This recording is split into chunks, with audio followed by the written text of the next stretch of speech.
Bienvenidos a la sesión 3 de otras disposiciones fiscales. Como anteriormente ya vimos algunos de los impuestos que se van realizando y sobre todo se va contribuyendo en este compromiso que se tiene como obligación por parte del ciudadano de acuerdo a la premisa constitucional, el día de hoy vamos a ver otro impuesto que también es un impuesto indirecto que tienen que contribuir todas las personas físicas y morales de acuerdo también a las determinadas actividades que van desarrollando en el quehacer económico. Hoy vamos a ver el impuesto al valor agregado, el IVA. Vamos a ver cada uno de las partes que corresponden a este impuesto, pero sobre todo vamos a abrir un preámbulo sobre lo que es el impuesto. La Constitución Política de los Estados Unidos Mexicanos establece como obligación de todos los ciudadanos mexicanos de contribuir al gasto público de la Federación de acuerdo con lo que se establece por la propia ley y de acuerdo a cómo lo desglosa la ley que se tiene que realizar a través de los diferentes cuerpos normativos que regulan estas actividades, como el Código Fiscal, la Ley del Impuesto al Valor Agregado y el reglamento de esta ley.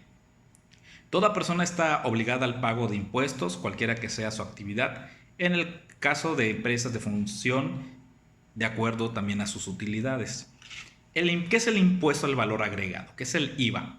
Es un impuesto general porque se aplica en todo el país e indirecto porque esto es a raíz de alguna actividad que vamos desarrollando, que se genera cada vez que se compra algún bien o servicio, con algunas excepciones, y que grava todo valor que se le agrega a la mercancía en su proceso de producción. ¿Qué vamos a explicar en esta parte? El IVA, cuando nosotros realizamos alguna compra de algún artículo o adquirimos la prestación de algún servicio para poder disfrutar, se nos corre el traslado del pago de este impuesto. Este impuesto nosotros como consumidores lo presentamos, sin embargo nosotros no vamos directamente al órgano encargado de la retención de la contribución, sino que lo hacemos a través de quien nos presta el servicio o quien nos vende el producto. Esto se hace mediante la figura de la traslación, por lo cual el sujeto del impuesto no sufre pérdidas económicas en virtud del impuesto. Eso quiere decir que el que está vendiendo o el que te está brindando un servicio no realiza el pago, sino que hace el cobro a quien hace uso y el goce del servicio que se está brindando o del material que se está adquiriendo. Pues lo traslada a quien presta el servicio o la vende un bien. Así que encarga con el impuesto es el consumidor final, es decir, los ciudadanos que hacemos el uso de un servicio, la prestación de un servicio profesional o también que estamos adquiriendo un bien. El IVA se estableció en México en 1980 y sigue hasta la actualidad como uno de los impuestos más importantes en nuestro país, sobre todo para el tema de la recaudación.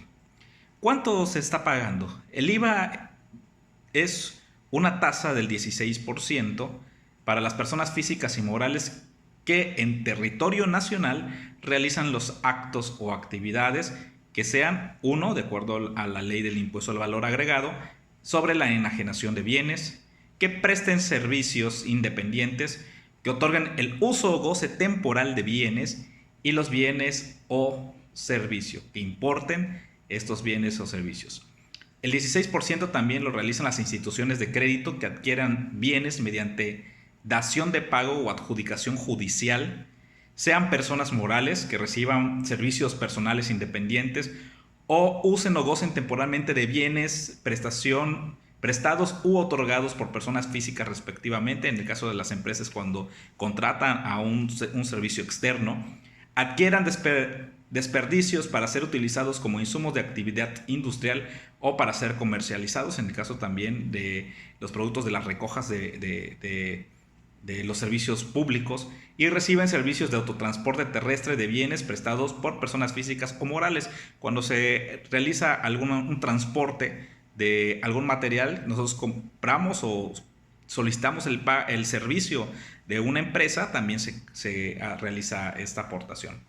Reciban servicios prestados por comisionistas cuando estos sean personas físicas quien realice el servicio. También el 16% sean personas físicas o morales que adquieran bienes tangibles o los usen o gocen temporalmente, que enajenen u otorguen residentes en el extranjero sin establecimiento permanente en el país. Eso también, por ejemplo, los servicios turísticos que se adquieren también tienen que pagarse y desglosarse este impuesto. ¿Quiénes son sujetos del IVA? Son las personas físicas o morales que realicen actos o actividades, como lo dijimos. 1. Enajenación de bienes, prestación de servicios independientes, arrendamiento de bienes e importación de bienes y servicios. El objeto de este impuesto es gravar los actos o actividades que se señalaron en este preciso momento, la enajenación de bienes y todos los servicios, y el objeto material es el valor que se va a agregar a los bienes o servicios en cada etapa de la cadena productiva. Es decir, que si este mismo servicio va a adquirir otras actividades, también se va a ir desglosando por cada uno de estos servicios el impuesto. La base. ¿Cuál es la base del IVA? Es el valor que la ley señala para las 4 clases de actos o actividades en el que se grava, las que mencionamos hasta un momento, y es el valor de la operación de manera general. La tasa, el 16%. Hay una tasa especial del 0% que se aplica mayormente a alimentos y medicinas, y también la propia ley del impuesto al valor agregado tiene toda una parte fundamental donde empieza a establecer cuáles son los que graban con el 0%. En la época del pago del IVA es el 17 del mes siguiente al que corresponda el impuesto. Es otra vez como generalmente nosotros lo conocemos a través de las facturas, de todo el desglose de la contabilidad. Pues, terminado el mes, el día 17 del mes siguiente, se realiza la declaración del impuesto. El contribuyente debe pagar la diferencia entre IVA por el retenido y trasladado, el que él cobra, y el IVA al que él pagó al adquirir bienes o servicios necesarios para el desarrollo de su propia actividad. Es decir, que en las propias actividades y en el movimiento de los registros, sabemos que hay una parte donde están los activos y los pasivos. Ahí se va viendo los desgloses del IVA que yo retengo y el IVA también que yo pago en el momento que yo voy a adquirir una prestación fuera de las actividades que yo desarrollo. Ese acreditamiento causará hasta que efectivamente se cobre al cliente, y en consecuencia también se podrá acreditar cuando sea pagado efectivamente a los proveedores o acreedores. Como lo dijimos en este momento, hay 2 formas en los registros que vamos realizando en nuestra contabilidad, y este registro es importante. La mecánica del registro del IVA requiere que sea necesariamente una forma de ir llevando las cuentas con los registros. El registro contable de las operaciones debe realizarse considerando los principios de la contabilidad, las cuentas que se deben ver afectadas y podrán registrarse bajo el método de las empresas decididas a utilizar. Solamente habrá que considerarse el hecho que estas cuentas deben formar parte de los activos circulantes en el caso del IVA acreditable o por acreditar, mientras que el IVA por pagar o no causado formará parte del pasivo o a corto plazo. Como mencioné hace un momentito. Cuando llevamos los registros, recuerden que en los activos y pasivos también tenemos que desglosar la parte que nosotros estamos requiriendo. Cuando prestamos un servicio, mantenemos el IVA que están pagando quienes hacen uso o goce de ese servicio. Cuando nosotros como empresa requerimos el servicio de otra persona o de otra empresa, el IVA que vamos a estar pagando también tenemos que llevar en el registro de los pasivos. Eso tiene que considerarse primero que el IVA acreditable o pagado. En esta cuenta se cargará el monto del impuesto que se haya pagado al adquirir un artículo o al pagar un servicio. El IVA acreditable no pagado, tenemos el IVA por pagar causado y el IVA por pagar no causado. Eso lo vamos a ver también en el material que vamos a compartirles para que podamos indagar un poquito más con el tema. El artículo 14 de la Ley del Impuesto al Valor Agregado, en la definición de servicios independientes, que es la prestación de servicios. Para los efectos de esta ley se consideran la prestación de obligaciones por hacer que realiza una persona a favor de otra cuando nos presta un servicio, como lo entendemos de una manera natural. Cualquiera que sea el acto que se dé el origen y el nombre o clasificación que se ha dicho al acto que den otras leyes. En segundo, el transporte de personas o de bienes, el seguro, el afianzamiento y reafianzamiento, el mandato, la comisión, la mediación, la agencia, la prestación, la correduría, la consignación o la redistribución, la asistencia técnica y la transferencia de tecnologías, toda otra obligación de dar, de no hacer o de permitir, asumida que sea una persona de beneficios. Todas estas son las definiciones que establece la propia ley del impuesto al valor agregado, considerado como servicios independientes.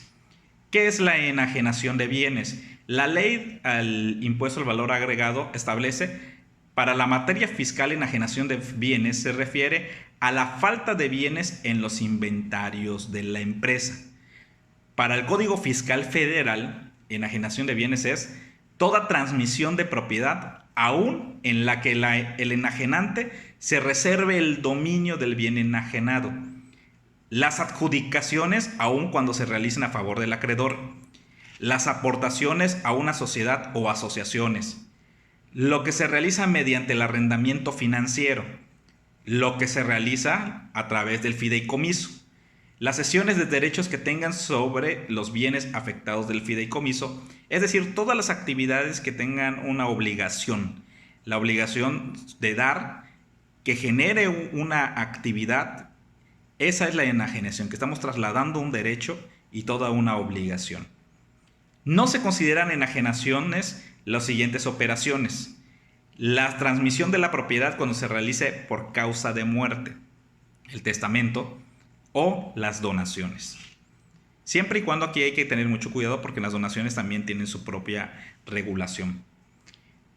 ¿Qué significa uso o goce temporal de bienes? El artículo 19 de la misma ley establece la definición de uso y goce temporal de bienes. Para los efectos de esta ley se entiende el arrendamiento, el usufructo o cualquier otro acto, independientemente de la forma jurídica que al efecto se utilice, por el que una persona permita a otra gozar o usar temporalmente bienes tangibles a cambio de una contraprestación. Esto generalmente se da también en el tema de los servicios, cuando el arrendamiento de vehículos, el servicio turístico, esas que son actividades, o cuando se hace un arrendamiento general, es el uso o el goce de esta misma actividad que se genera a través de un pago. La importación de bienes. En la importación de bienes, ocasionalmente de bienes tangibles, el pago será como lo establece el artículo 28 de esta ley del impuesto al valor agregado, y que en estos casos no formulará declaraciones mensuales ni se llevará a la contabilidad. Los bienes a que se refiere es todo lo que vayamos ingresando al país, también tiene que pasar por un proceso para declararlas, y sobre todo el valor que tiene cada una de estas actividades que vamos a desarrollar, también tiene que ser las generaciones del impuesto que se tendrá que pagar. Tratándose de enajenaciones de bienes inmuebles por los que se paga un impuesto, se consigna a través de una escritura pública, a través de los corredores, de los notarios, de los jueces o cualquier persona que sea un fedatario público, que tenga funciones notariales, y calculará el impuesto de acuerdo también a su propia responsabilidad. Y por último, las exportaciones de bienes. Estas son todas las actividades que vamos desarrollando por fuera del país. También tienen su propio establecimiento, pero también considerando que en la exportación de bienes o servicios se calculará el impuesto aplicado, la tasa cero del valor de las enajenaciones o prestaciones de servicio, cuando así la propia ley lo establezca, y procederá el acreditamiento cuando las empresas residentes en el país exporten bienes tangibles para enajenarlos o para conceder su uso o goce en el extranjero. La propia ley del impuesto al valor agregado, como una ley aparte, también consigna todas las actividades que se tengan que desarrollar y que nosotros como ciudadanos estamos obligados a contribuir con el Estado.